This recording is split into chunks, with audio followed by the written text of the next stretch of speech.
तो जेन्युइन विकास है। इंदिरा गांधी ने जो न्यूक्लियर वहाँ पे जो परीक्षण किया था उसको भी तो मानना पड़ेगा आपको। तो 1-2 बार वोट दिया आपने फिर कांग्रेस को इस हिसाब से। देखिए, सबसे पहले आपने वोट की बात कही। 1970 तक भारत में विपक्ष का नाम भी नहीं था। विपक्ष के पहले नेता रामसेवक सिंह 1969 में चुन के आते हैं। विपक्ष उससे कहते हैं 1/3 वोट मिल जाए। और आपने जो विकास की बात की, IIT एम्स पे जो कांग्रेस छाती पीटती है, मैं आपको बता दूं कि IIT एम्स जो इंस्टीट्यूट थे, यूनिवर्सिटी थी जो पहले बन गई थी। आप सर्च के लिए रुड़की इंजीनियरिंग कॉलेज 1846 में अंग्रेज बनाते हैं, आगे जाके IIT रुड़की हो जाता है। 1 मिनट, 1858 में मद्रास, पुणे और बॉम्बे की IIT जो आजकल चल रही है यूनिवर्सिटियाँ आगे थी, आगे जाके IIT का ब्रांच ऐड हो जाता है। सेम टाइम पे 1919 में BHU बनता है, आगे जाके IIT BHU बन जाता है। 1875 में अलीगढ़ मुस्लिम यूनिवर्सिटी बन जाती है, आगे जाके उसको भी IIT में तब्दील कर। दिल्ली यूनिवर्सिटी कब की बनी है? 1950 से पहले की बनती। कोलकाता यूनिवर्सिटी 1950 से पहले, पटना यूनिवर्सिटी 1950 से पहले। IIT के 5 ऐसे इंस्टीट्यूट बता दे जो कि कांग्रेस ने बिल्डिंग भी बनाई हो और वो भी किया हो। खड़गपुर से लेकर रुड़की से लेकर मद्रास, पुणे, बॉम्बे, हर एक चीज आगे बनी हुई थी। बाद में अब आते हैं एम्स पे। 1999 से पहले भारत में मात्र 1 एम्स था। 2003 में आप सर्च कर सकते हैं, अटल बिहारी वाजपेयी ने नागपुर में खड़े होकर टाइम्स ऑफ इंडिया पे होगा भी 3 अगस्त 2003 को बोला था कि हम 6 और एम्स बनाने वाले हैं। 1999 से पहले भारत में मात्र 1 एम्स था 50 सालों की कांग्रेस के शासन में, लेकिन उसके बाद और एम्स बनता है। अब इसरो पे आते हैं। भारत में इसरो की स्थापना, एक मिनट, भारत में इसरो की स्थापना होती है 1969 में। भारत के सामने फिसड्डी सा देश पाकिस्तान भारत की इसरो से 8 साल पहले अपने सुपार्को का निर्माण करा लेता है। यहाँ भी हम पीछे जाते हैं। अब आते हैं पोलियो की वैक्सीन, जिसपे कांग्रेस इतना छाती पीटती है। दुनिया ने पोलियो वैक्सीन 1950 में बना लिया, साक्य को इसीलिए नोबेल पुरस्कार भी मिल गया। उसके बाद चेकोस्लोवाकिया और यूरोप के कई देश पोलियो मुक्त भी हो गए, और भारत उस पोलियो के एक अच्छे से मतलब विदेश का निर्णय लेते लेते 50 साल लगा देता है। 50 साल के बीच में जितने पोलियो से लोग मरे, उनकी जिम्मेवारी कौन लेगा? इसकी बात कौन करेगा? जवाब देखिए, जवाब नहीं है। देखो, सुन लो, इन्होंने कुछ बातें सही कही हैं, उसमें हम डिनाई, हम पढ़े लिखे लोग हैं, सही बात। इन्होंने नहीं, कुछ पुराने हमारे इंस्टीट्यूट थे जिनसे BHU बताया, रुड़की जो है उसको IIT का दर्जा बाद में दिया, और भी हो सकते हैं। मैं यहाँ पे आई अप्रिशिएट यू, ठीक है। लेकिन बहुत सारी संस्थाएं ऐसी हैं जो नई भी बनी हैं, जो शुरू में एकदम, जैसे IIT दिल्ली की बात कर लें, ठीक है, या दिल्ली एयरपोर्ट है, क्या ये शुरू में ही क्या BJP ने बना दिया? फिर क्या बता? मैं एम्स की बात कर रहा हूँ ना, कौन सा इंदिरा गांधी IGI की बात कर रहा हूँ। या पहले जो आज़ादी से पहले भारत में कितने गाँवों में बिजली थी? वो तो गिर गया। अब ये उस पर क्या जवाब देंगे? कैसा बनाया, कितना नुकसान हुआ वहाँ पे? राहुल गांधी हाथरस जा रहे हैं, अब क्यों नहीं बता रहे? दिल्ली एयरपोर्ट खुल गया, खुलासा हो गया, खुलासा। जितने भी एयरपोर्ट्स भारत में हैं, आप गूगल कर लो, कितने कांग्रेस के टाइम में बने हैं, कितने BJP के। अगर आप ईमानदार हैं तो आप पता कर लेना, ठीक है। नहीं, अभी पूरा होना दो।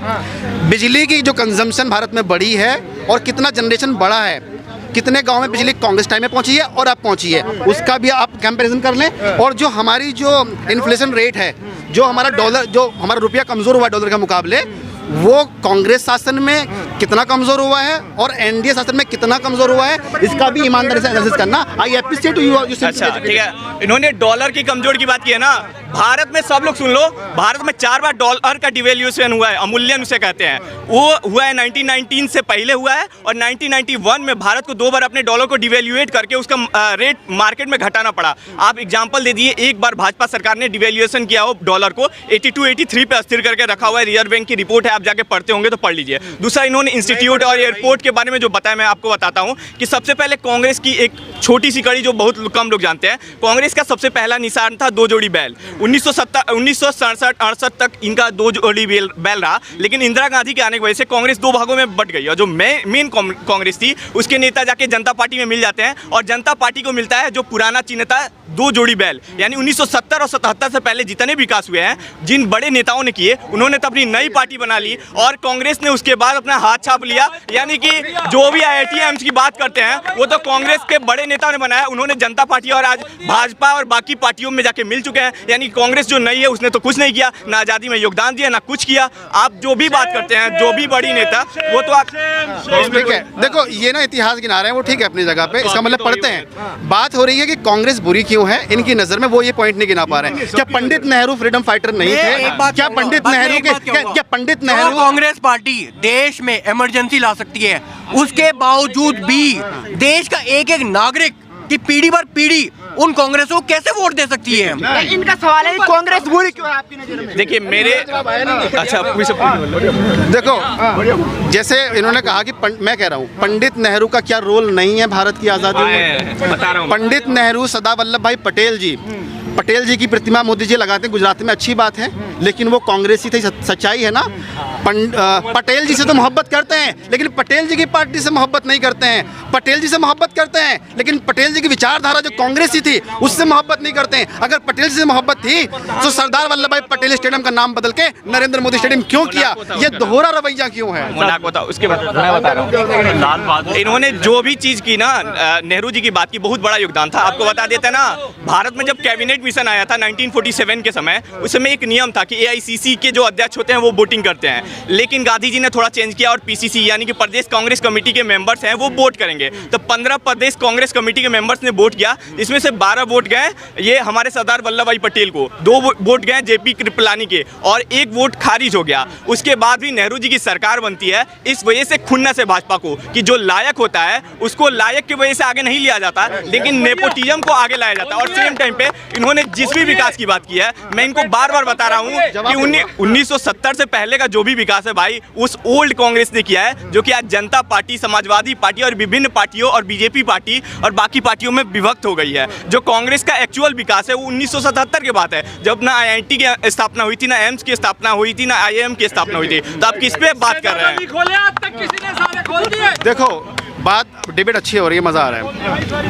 जैसे इन्होंने कहा कि यहाँ टोको कांग्रेस की यहाँ सारी चिट्ठियां खुल गई है, अभी कांग्रेसी होते हुए मजा आ रहा है। मैं देखो कांग्रेसी नहीं हूँ, मैं तो देश की विडंबना है कि ऐसे वो जनता कांग्रेसी तय कर लेगी, वो जिन्होंने जनता तय कर देश के कॉन्स्टिट्यूशन के पन्नों को उखाड़ के फेंक दिया। जिस कांग्रेस ने ठीक है। देश के कॉन्स्टिट्यूशन कभी आज तक कुछ माना नहीं, उसी कांग्रेसी वाले कह रहे डिबेट अच्छी हो रही है। लेट द पीपल डिसाइड कि वो हमारी डिबेट के बारे में क्या सोचते हैं। अभी इन्होंने कहा कि जो आईसीसी के जो मेंबर थे, जो पीसीसी ने जो अपने वोट दिए, हाँ एआईसीसी और पीसीसी की बात कर रहे थे ना आप, कि उन्होंने पटेल जी को चुना था। देखिए ये इंटरनल वोटिंग कांग्रेस ने कराई और उसके बाद उन्होंने आपस में सर्वसहमति से पंडित नेहरू को प्रधानमंत्री बनाया और पटेल जी नाराज नहीं थे, तभी उनको प्रधानमंत्री उनको बनाया गया। अगर वो नाराज होते तो वो कैबिनेट का जो मंत्री पद था वो ना लेते। जबरदस्ती उनको आपस में लड़ाने की कोशिश की जाती है, ये गलत है। दूसरी चीज़, वोटिंग कराना, डेमोक्रेटिक जो वैल्यूज़ है कांग्रेस उसको प्रैक्टिस करती रही है, ये इससे ये एग्जाम्पल मिलता है, या तो एप्रिसिएशन होना चाहिए। दूसरी बात, जो खड़गे जी हैं वो चुन करके आए हैं, नड्डा जी क्या चुन करके आए हैं? तुम्हारी कितनी पीसीसी, तुम्हारी बीजेपी कितनी सेंट्रल कमेटी ने वोट दिए हैं? मनमोहन सिंह चुन के आए थे। प्रेसिडेंट की बात करो, पार्टी प्रेसिडेंट बता दीजिए मनमोहन सिंह किस सीट से चुनाव लड़े थे? नई दिल्ली से, उससे पहले लड़े थे, हार चुके थे, राज्यसभा का मेंबर बन के आए थे। और इन्होंने जो आगे की बात की कि कांग्रेस कमेटियों ने एक संगठन बनाया था, उसके बाद इन्होंने कहा कि हाँ इनको बनाना चाहिए। एक बुक है मौलाना आजाद जो कांग्रेस के अध्यक्ष से आज़ादी से पहले, उनकी बुक है इंडियन फ्रीडम और वायरलेस, कुछ ऐसे करके बुक है। उस बुक में लिखा हुआ है कि प्रधानमंत्री बनने का सपना मेरा था, अटल बिहारी वाजपेयी को दूसरे नंबर पर ढकेला गया पहले से। ये सब बुक पढ़िए सर, तब ये सब नॉलेज आएंगे। मैं कहता रहा हूँ, प्रोपेगेंडा